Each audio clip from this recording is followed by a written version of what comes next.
Pernah nggak sih kamu merasa seolah baru saja belajar sesuatu, entah dari buku, video, atau kuliah, dan kamu merasa benar-benar paham saat itu juga? Tapi anehnya, hanya beberapa jam kemudian, kamu sudah lupa semuanya? Bahkan saat kamu coba ingat-ingat kembali, otakmu terasa kosong. Lalu kamu mulai menyalahkan diri sendiri, aku memang gampang lupa, atau otakku nggak kuat belajar banyak. Padahal, kondisi ini justru sangat normal, dan kamu sebenarnya tidak sendirian. Masalahnya bukan pada kapasitas otakmu. Masalahnya ada pada cara otak bekerja, dan lebih tepatnya lagi, pada cara kamu belajar. Otak manusia bukanlah hard disk yang bisa menyimpan data begitu saja tanpa proses. Ia lebih mirip seperti penjaga gerbang, selektif, penuh pertimbangan, dan sangat dinamis. Otak hanya menyimpan apa yang ia anggap penting, relevan, dan berguna untuk jangka panjang. Sisanya, ia buang tanpa rasa bersalah. Jadi, ketika kamu belajar tapi cepat lupa, itu bukan berarti kamu bodoh. Itu berarti otakmu belum menganggap informasi itu cukup penting untuk disimpan. Dan satu hal penting yang perlu kamu tahu, otak menilai sesuatu penting bukan dari niatmu untuk mengingatnya, tapi dari seberapa dalam kamu berinteraksi dengannya. Informasi yang cuma lewat sepintas, yang tidak dipikirkan ulang, yang tidak dipraktikkan atau dikaitkan dengan pengalaman pribadi, semuanya dianggap sampah oleh otak. Dan sampah, ya dibuang.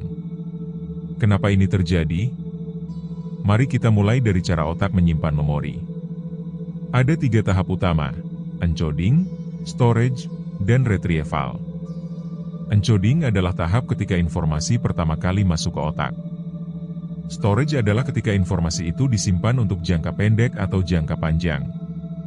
Retrieval adalah proses mengambil kembali informasi itu ketika dibutuhkan. Nah, kebanyakan dari kita hanya fokus pada tahap pertama, mengisi otak sebanyak-banyaknya dengan membaca, menonton, atau mendengarkan. Tapi kita lupa, proses penyimpanan dan pengambilan ulang jauh lebih penting jika kita ingin benar-benar memahami dan mengingat. Dan inilah masalahnya, banyak orang belajar secara pasif. Duduk, diam, mendengar. Mereka mengira bahwa jika mereka mendengarkan dosen bicara, atau membaca halaman demi halaman, maka pengetahuan otomatis akan menempel. Sayangnya, tidak semudah itu. Otak butuh keterlibatan aktif. Kamu harus bertanya, menulis ulang dengan bahasa sendiri, menjelaskan ke orang lain, atau bahkan melakukan simulasi. Itulah cara otak tahu bahwa informasi itu penting. Dan ketika kamu melakukan itu, kamu sebenarnya sedang memperkuat jalur saraf yang menyimpan pengetahuan tersebut. Semakin sering kamu aktif menggunakan pengetahuan itu, semakin kuat dan stabil jalurnya. Ada satu jebakan lain yang sering terjadi, yaitu ilusi pemahaman. Kamu merasa paham hanya karena kamu pernah melihat atau mendengar informasi itu. Tapi ketika diminta menjelaskan ulang atau menerapkannya dalam situasi nyata, kamu malah bingung. Ini karena kamu belum benar-benar menyusun informasi itu dalam kerangka berpikirmu sendiri.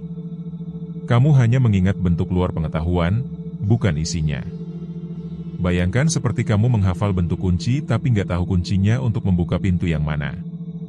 Fenomena ini sangat diperparah oleh gaya belajar modern yang serba cepat. Video dipercepat, artikel di-skim, podcast dijalankan sambil multitasking.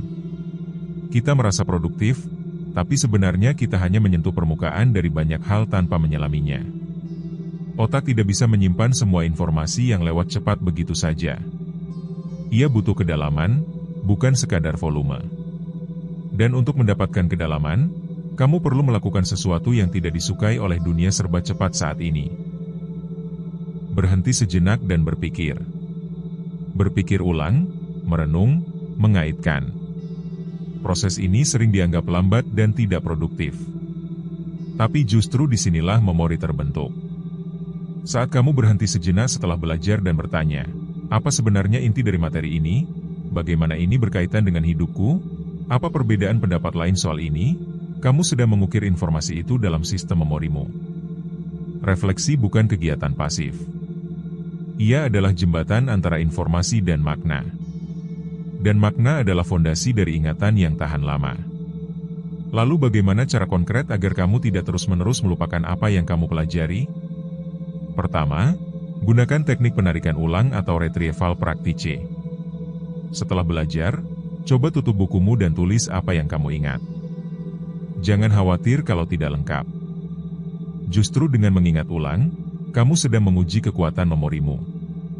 Kedua, gunakan spaced repetition. Jangan belajar maraton sekali duduk. Belajarlah dalam waktu yang lebih singkat, tapi diulang beberapa kali dalam selang waktu tertentu. Ini membantu memori jangka panjang terbentuk lebih stabil. Ketiga, kaitkan informasi dengan pengalaman pribadi atau konsep lain yang sudah kamu kuasai. Semakin banyak kaitan, semakin mudah otak menyimpannya. Keempat, jangan abaikan pentingnya menjelaskan ulang. Coba ajarkan apa yang baru kamu pelajari ke temanmu, atau bahkan ke dirimu sendiri di depan cermin. Saat kamu harus menjelaskan, kamu memaksa otak menyusun ulang informasi dengan strukturnya sendiri. Inilah momen di mana pemahaman sejati dibentuk. Dan kelima, biasakan membuat peta pikiran atau diagram alur.